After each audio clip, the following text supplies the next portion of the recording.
Praise the Lord friends. இன்றைக்கி நம்ம தியானிக்கக்கூடிய வசனம் ஏசாயா 8வது அதிகாரம் 19வது வசனம்.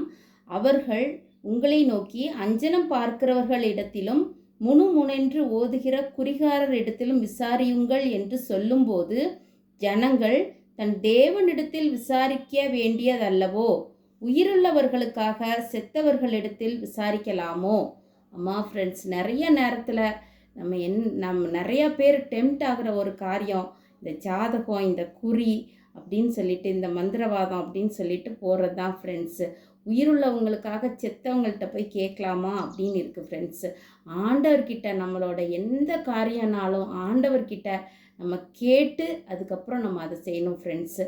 மனுஷர்கள்கிட்ட கேட்கக்கூடாது, குறி சொல்கிறவங்க கிட்ட கேட்கக்கூடாது, வேறு யார்கிட்டையும் கேட்கக்கூடாது. ஆண்டவர்கிட்ட மட்டும் நம்ம நிச்சயமாக கேட்கலாம் ஃப்ரெண்ட்ஸ். ப்ரேயரில் அவர்கிட்ட கேட்டு நம்ம அவரோட வழிநடத்தலின்படி நடப்போம் ஃப்ரெண்ட்ஸ்.